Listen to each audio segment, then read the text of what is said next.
You've probably spent over 16 years of your life in school, but how many of those years were truly dedicated to teaching you how to think, not just what to memorize? From the very beginning, education felt like something you had to do, not something you chose. You were given a path: study, follow the rules, pass the test. Move on. You were told that this was the way to success. And so you listened, you studied hard, did your homework, behaved well, and followed the steps like you were supposed to. Maybe you even excelled, maybe you got the grades, the diploma, the job. On the outside, it looks like everything worked, but on the inside, something doesn't feel right. You're able to function in the world. You can earn a living, keep a routine, meet expectations, but when things get quiet, when you're alone with your thoughts, there's a lingering question that school never prepared you for. Who am I? What do I really want? Why do I feel so disconnected, even when I've done everything I was told would make me feel whole? It's a feeling many people carry but rarely speak about. According to a 2021 survey by Pew Research Center, over 60% of adults in the U.S., many of them highly educated, admit they've questioned the purpose of their lives.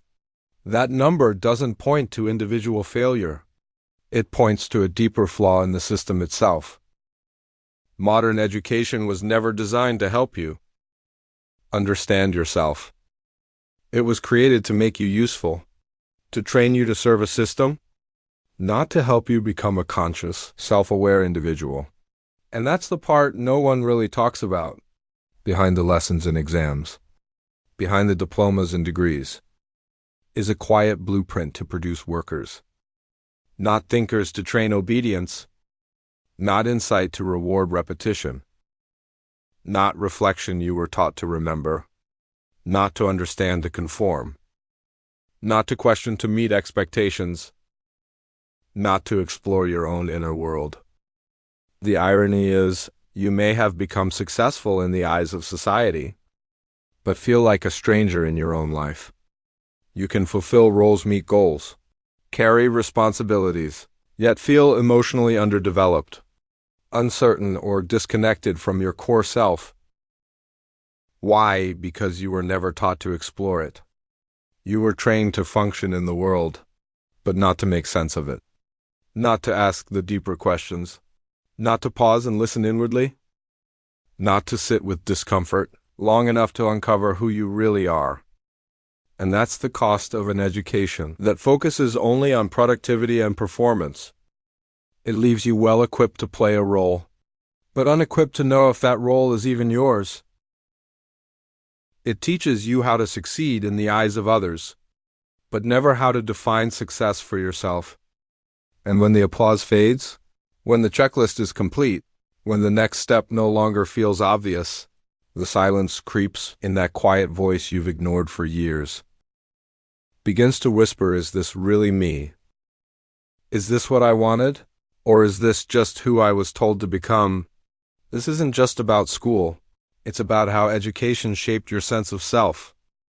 It's about the way a system trained you to look outward, for answers, for approval, for identity, while your inner world remained unexplored. And now, as an adult, you're left piecing it together, searching for meaning in a life that was never built on understanding, only on achievement. That is the great deception. Not that education failed, but that it never intended to help you find yourself in the first place. Somewhere along the way, something changed. Education, which could have been a journey of discovery, slowly became a system of control. What began as a natural instinct, the desire to explore, to ask questions, to understand, was reshaped into something mechanical. You started school with curiosity. You asked questions, you wandered off topic. You wanted to know why, but the system wasn't built for that. It wasn't designed to nourish your inner spark. It was designed to measure, standardize, and evaluate, to turn a living mind into a manageable product. So little by little, the wonder faded.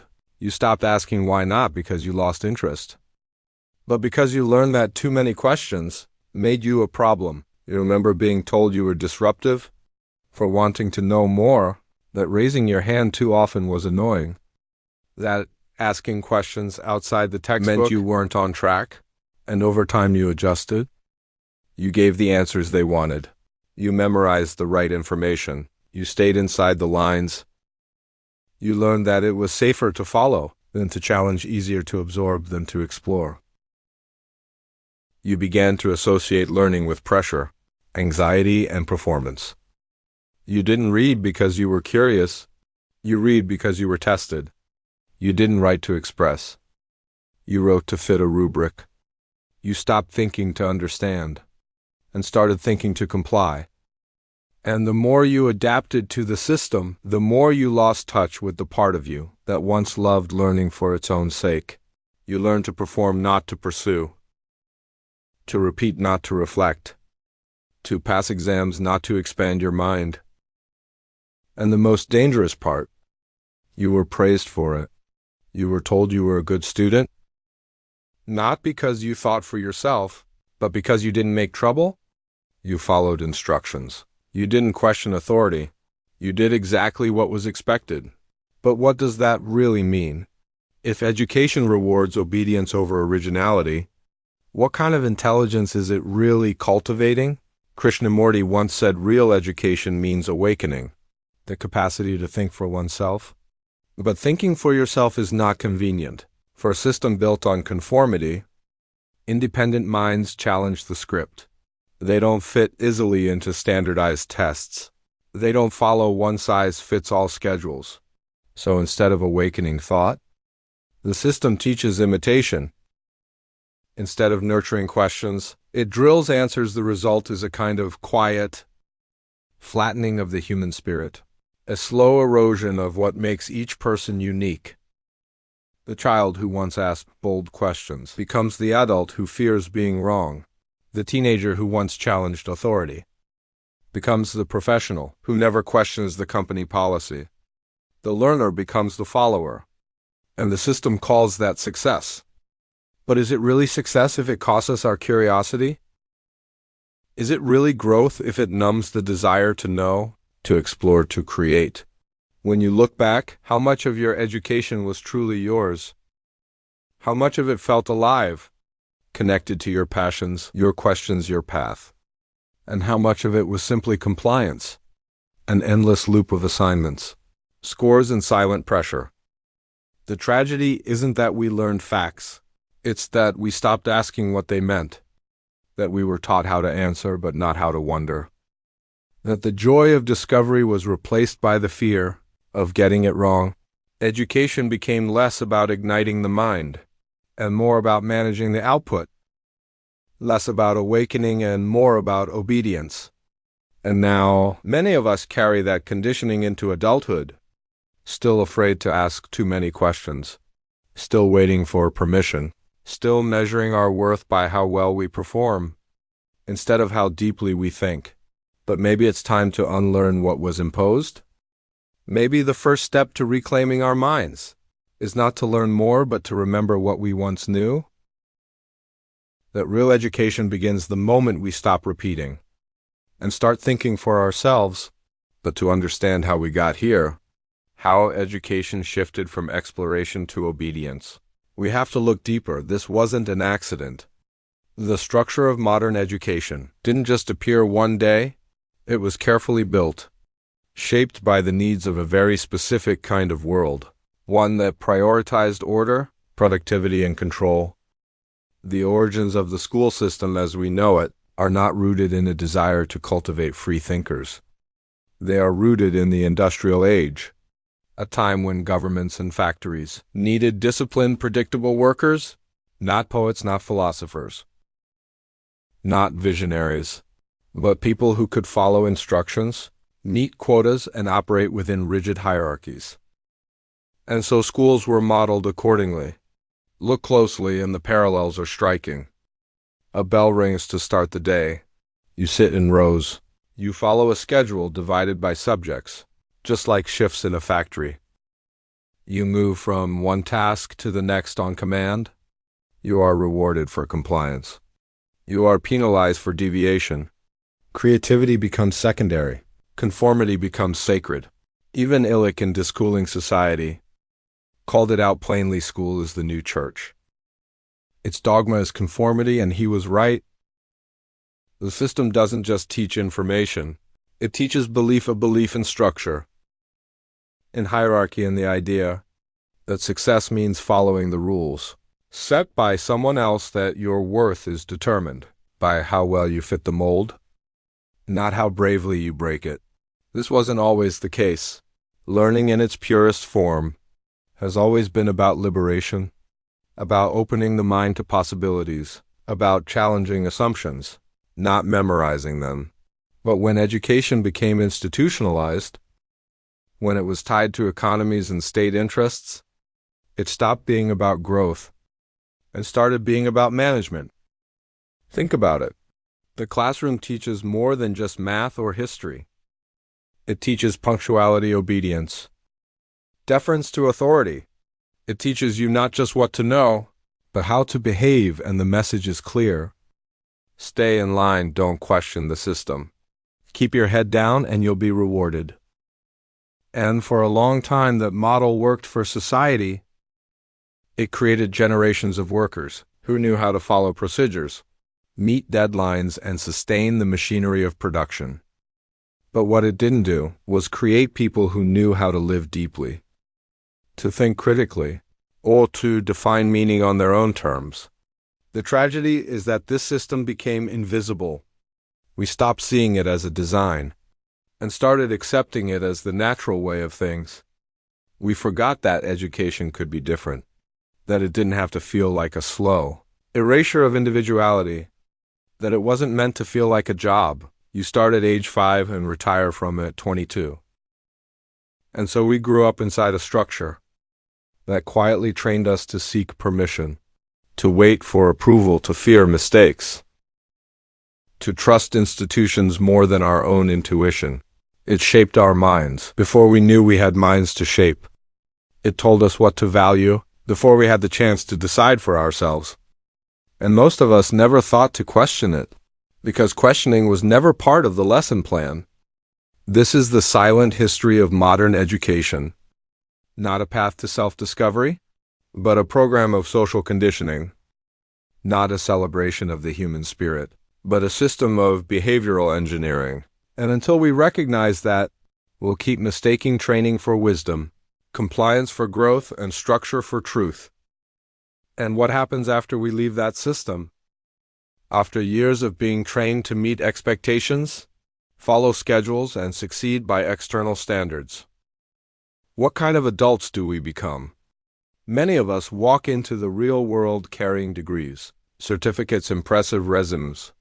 On paper, we look prepared. We're educated, qualified, ready, but inside something's missing.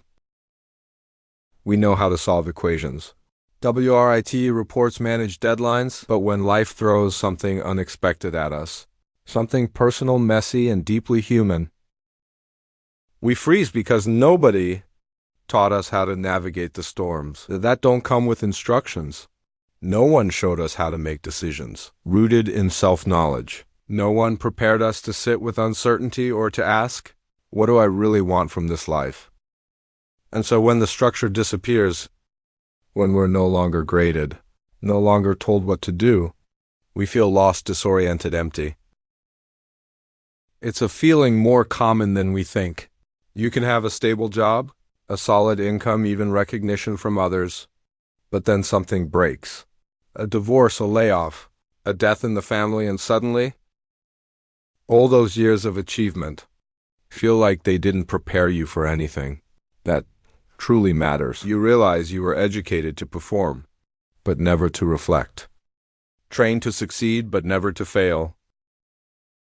Taught to plan, but never to understand. Who's doing the planning in the first place? Psychology Today reported in 2020 that many adults experience high levels of anxiety when facing personal decisions, precisely because they were conditioned to follow guidance from others, not because they're incapable of choosing, but because they were never taught how. For so long, someone else made the choices. What to study, what's considered success. what path to follow, and even now, as adults, we often carry that same habit into our lives. Seeking permission, approval, certainty from outside ourselves. We confuse our accomplishments with self-knowledge, but the truth is you can have a master's degree and still not know what brings you peace. You can earn awards and still feel directionless. You can be praised for your discipline, your work ethic, your ambition, and still wake up one day wondering whose life you're actually living. The system taught you how to chase goals, but it never asked you if those goals were your own. And so we move through life like actors playing a role. We hit milestones, check boxes, build careers, but in the quiet moments when no one's watching, we sense the truth that we're strangers to ourselves, that we've been climbing ladders that lean against the wrong walls, that success without understanding is just another mask. This isn't just a personal issue, it's a psychological consequence of being raised in a system that never prioritized self-inquiry, a system that rewarded right answers but discouraged real questions, that prized productivity over presence, that cared more about grades than about growth. And the impact is real not just emotionally, but existentially. We struggle with identity, purpose, direction, not because we're broken, but because we were never shown how to look inward. No test ever asked, what do you love? No curriculum ever taught, how do you deal with grief?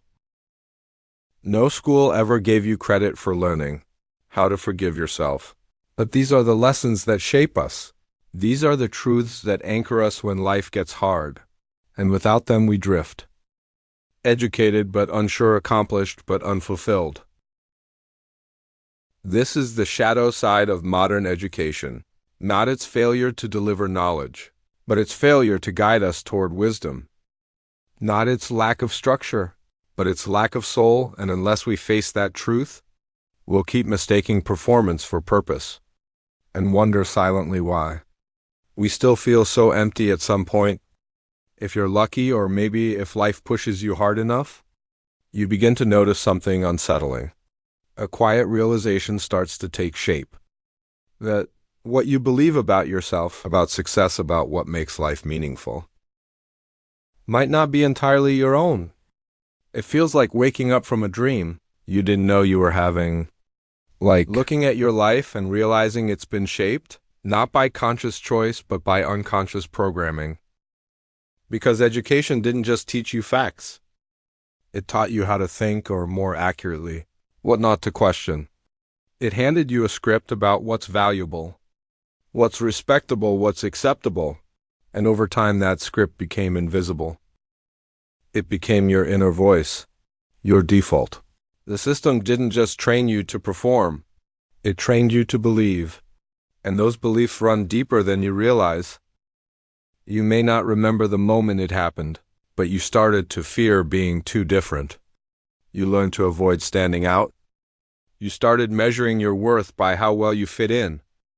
And now, even as an adult, there's still that discomfort when someone challenges the norm, when someone lives in a way that doesn't follow the plan. A quiet voice inside you whispers, "That's risky, that's strange. That's not how things are done." You might feel uneasy without a schedule lost. When there's no one telling you what the next step should be, you might succeed in every way society tells you matters: status, income, recognition, yet feel strangely disconnected from yourself. Like you're playing a role that was written long before you knew who you were, and that's not your fault.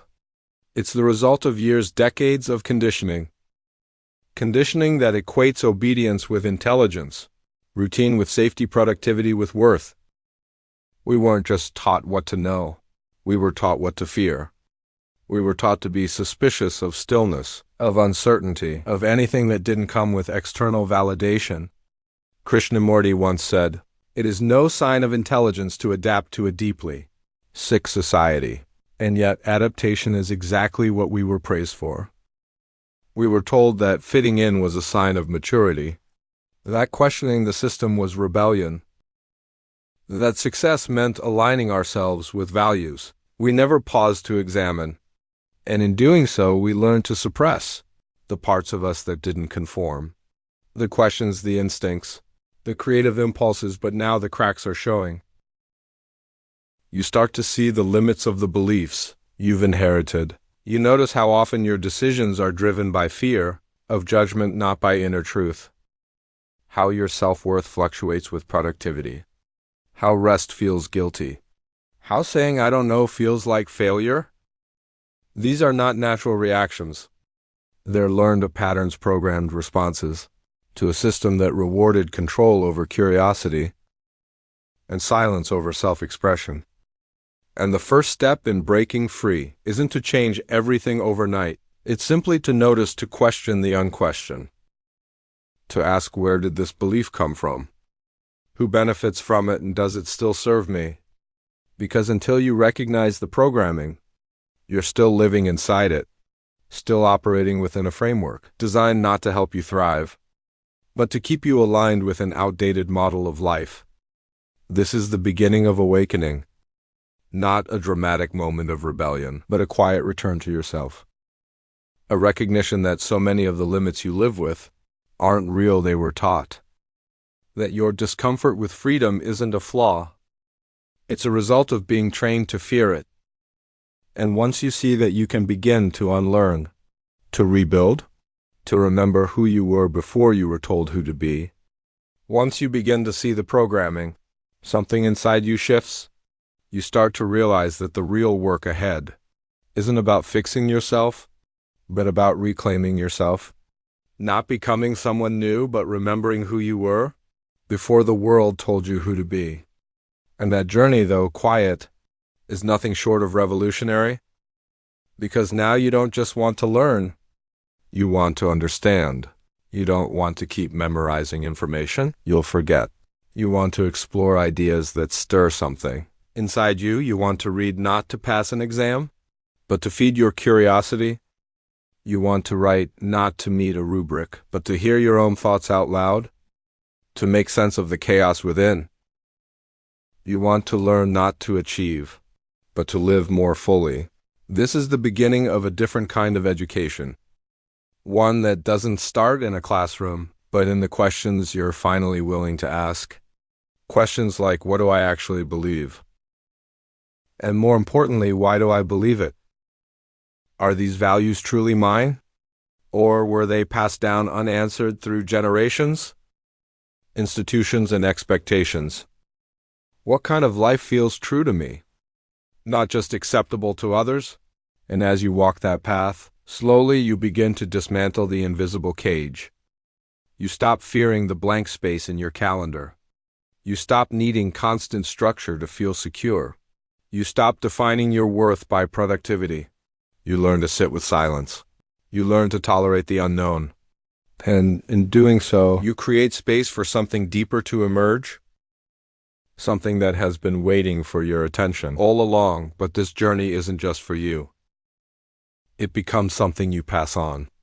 When you raise children, teach students, or simply influence those around you, you begin to ask, am I teaching them to obey? Or to ask, am I preparing them for tests? Or preparing them to know themselves? Am I praising them for compliance or for courage? Because real education isn't about shaping people to fit a system. It's about equipping them to shape their own lives. It's not about teaching them to play a role, but to question whether the role is even worth playing. It's not about telling them what to think, but empowering them to think for themselves, even if it takes them down a path no one else understands. That kind of education doesn't require a classroom. It requires honesty, intention, and a willingness to face yourself. It begins in the books you choose, the words you write, the questions you stop avoiding. It grows in the way you listen, the way you pause, the way you choose truth over comfort again and again. In the end, real education is not preparation for life. It is life itself. It happens when you begin living as yourself. Not as a role, not as a product, not as a projection of other people's hopes and fears, but as someone who has remembered how to feel, how to wonder, how to choose. And maybe that's the greatest lesson of all. that you were never meant to just fit in. You were meant to wake up, to unlearn, to return to yourself. And in doing so, finally begin.